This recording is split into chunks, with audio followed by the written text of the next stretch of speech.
नमस्कार, आपका स्वागत है आपके खुद के YouTube चैनल पर। मेरा नाम है कुलदीप और मैं यहाँ से लेकर आता हूँ प्रभु के चमत्कार, हंसी मजाक की कहानियां और तीसरी शक्ति से रिलेटेड यानी कि भूत प्रेतों की कहानियां।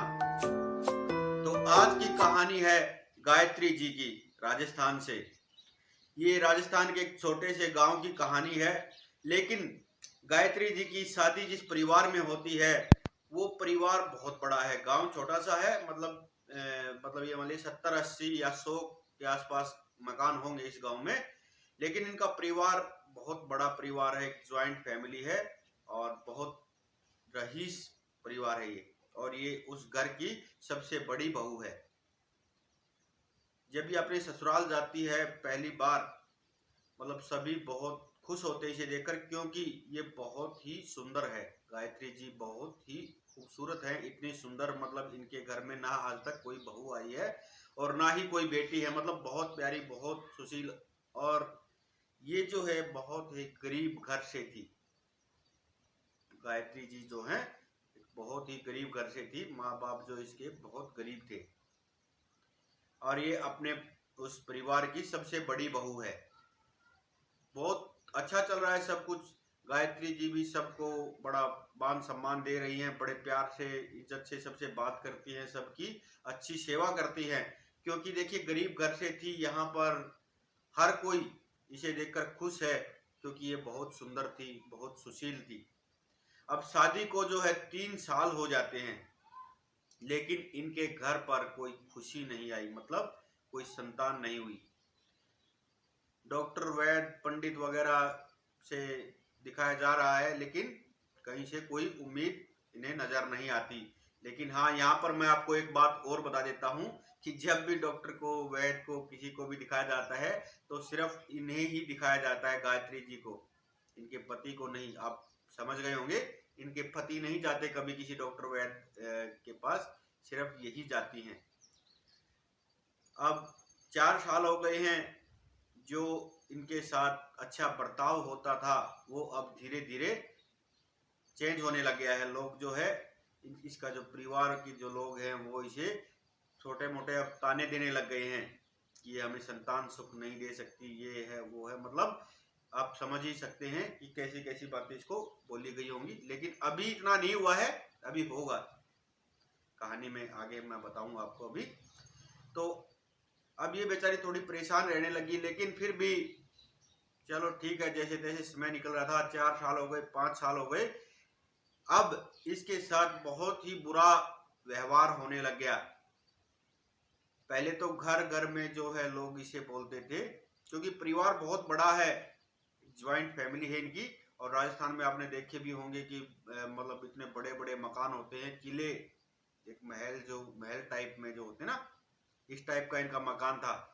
काफी रसूखदार परिवार था ये गांव का। तो अब इन्हें घर परिवार वाले ही नहीं, गांव वाले भी इन्हें ताने देने लग गए थे, मतलब बांझ कहकर इन्हें बुलाने लग गए थे। यहाँ तक कि जब इनके घर में किसी शादी वगैरह से इनविटेशन आता था, कार्ड आता था, तो उस पे नीचे लिखा होता था कि गायत्री जी को ना लेकर आए। मतलब इन्हें अपशगुन, बांझ, पता नहीं कैसे कैसे, मतलब इन्हें नाम से अब पुकारा जाने लग गया। लेकिन ये बिटिया बेचारी अपना, ठीक है, बुरा तो देखिए सभी को लगता है जब किसी, खास करके किसी औरत को जब इस तरह के ताने दिए जाते हैं। जी हाँ, इस तरह के जब ताने दिए जाते हैं किसी औरत को, तो कितना ही बुरा लगता होगा। लेकिन ये बेचारी अपना बर्दाश्त कर रही है, कोई बात नहीं। पहले पति देव जो है वो थोड़ा सा प्यार से इन्हें बात कर लेते थे, लेकिन अब तो पति देव ने भी जो है इनसे ढंग से बात करना बंद कर दिया है। वो भी इन्हें ताने देने लग गए हैं। 7-8 साल हो गए हैं शादी को, 9 साल हो गए हैं। और अब तो माहौल जो है और भी बुरा हो गया, क्योंकि जो इनसे छोटे दो इनके जो देवर थे, मतलब गायत्री जी के, उनकी भी शादियां हो गई हैं और उनकी भी संतानें हो गई हैं। एक बड़े देवर को जो है एक बेटा एक बिटिया है, और छोटे देवर को एक बेटा हो गया है। तो अब तो आप समझ ही सकते हैं कि सिचुएशन क्या होगी। मतलब अब इनको जो है एक घृणा की नजर से देखा जाता है। पूरा गांव जो इन्हें घृणा की नजर से देखता है। कहीं भी किसी के घर में भी कोई अच्छा कार्यक्रम होता है तो इन्हें वहां पर ना बुलाया जाता और गलती से अगर चली भी जाए तो इन्हें बेइज्जती करके भगा दिया जाता वहां से। अब एक दिन क्या होता है कि एक पंडित जी गांव में आए होते हैं। देखिए पंडित जी भी हर तरह के होते हैं, कुछ अच्छे भी होते हैं लेकिन ढोंगी बहुत ज्यादा होते हैं जो कुछ नहीं जानते। जी हाँ, ढोंगी। तो इनके गांव में जो है एक बार कोई पंडित जी आए हुए थे और इनकी सास इनके पास आती है कि गायत्री जल्दी से तैयार हो जा, गांव में एक पंडित जी आए हुए हैं और वो थोड़ी देर ही रुकेंगे, तुझे उसके पास लेकर चलना है। तो ये जब उसके पास लेकर जाती है गायत्री जी को इनकी सास, और वो पंडित जी उन्हें जब बुलाते हैं गायत्री जी को अपने पास, तो मतलब वो कुछ इस टाइप की हरकत करते हैं कि मतलब जिसे देखकर जिसे सुनकर गायत्री वहां से भाग लेती है। इनकी सास जो है वो बहुत आवाजें मारती है लेकिन वो सब कुछ अनसुना कर, क्योंकि ये एक बहुत ही इज्जतदार परिवार से थी ये बिटिया। उस पंडित जी की वो हरकतें देखकर ये बिटिया जो है भाग लेती है वहां से, और इसकी सास जो है बहुत इसे आवाजें देती है लेकिन ये रुकती नहीं, क्योंकि एक बहुत इज्जतदार परिवार से थी और हमेशा इसने अच्छे संस्कार ही सीखे हैं और मतलब सबसे अच्छा बर्ताव ही इसने किया। लेकिन उस पंडित जी की हरकत कुछ ठीक नहीं थी, और जब वो ये ऐसी हरकत करती है गायत्री, तो पंडित जी इसके बारे में बहुत बुरा भला बोलते हैं और कहते हैं कि ये कभी माँ बन ही नहीं सकती।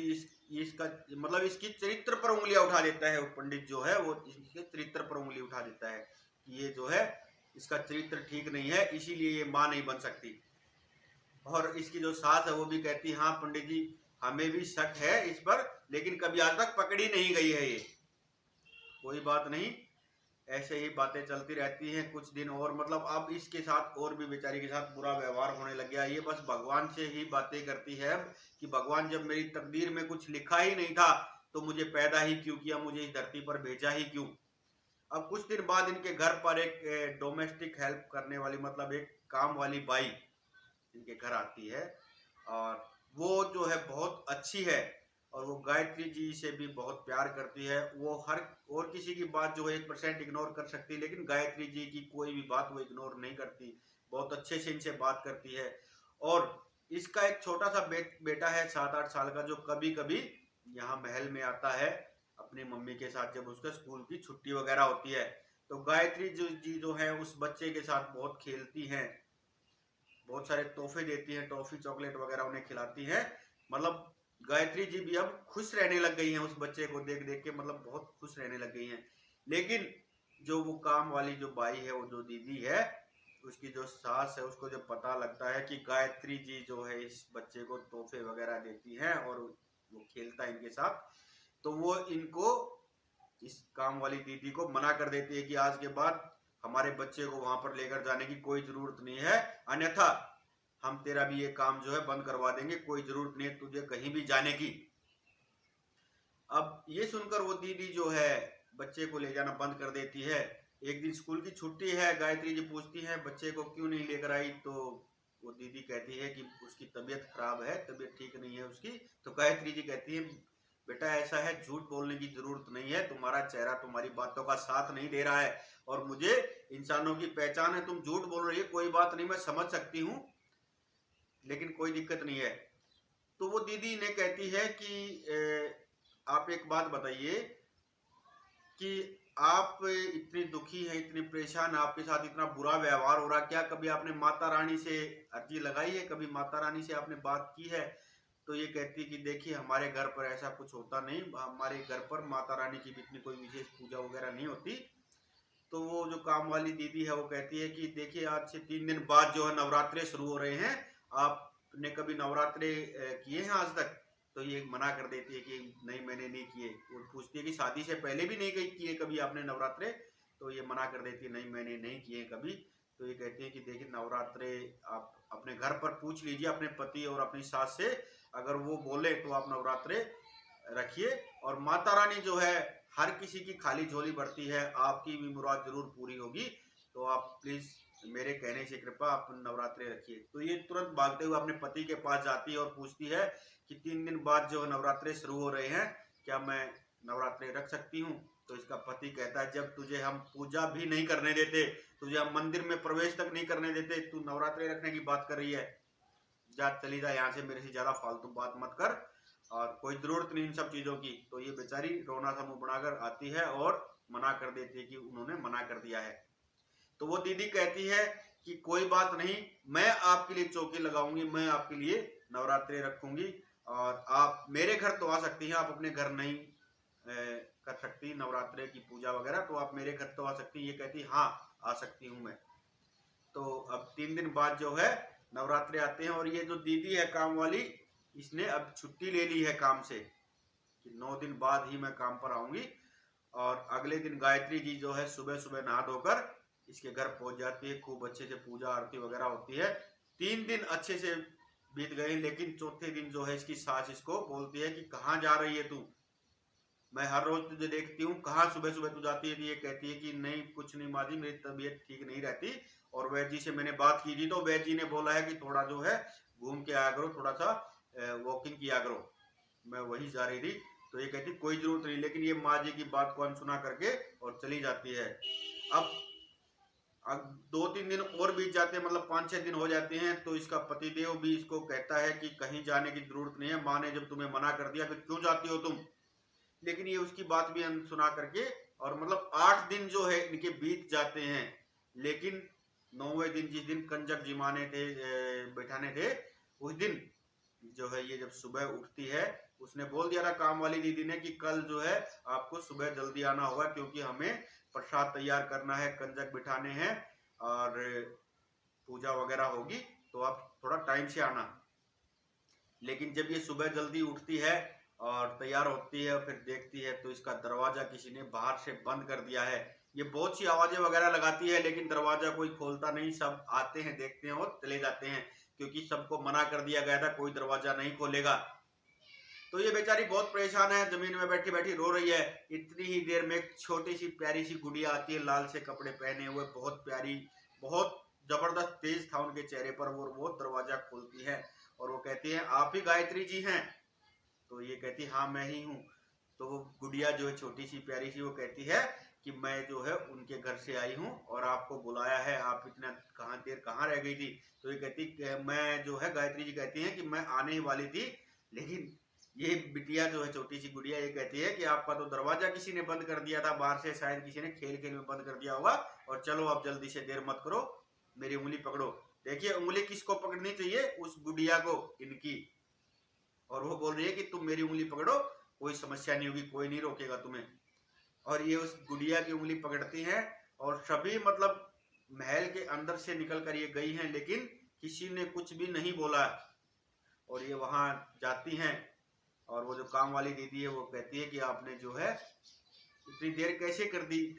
तो ये जो है उनको सारी बातें बताती है, लेकिन जो तुमने वो छोटी सी गुड़िया भेजी थी मुझे बुलाने के लिए, जो मुझे यहाँ तक लेकर आई है, उसने दरवाजा खोला और मैं यहाँ आ गई।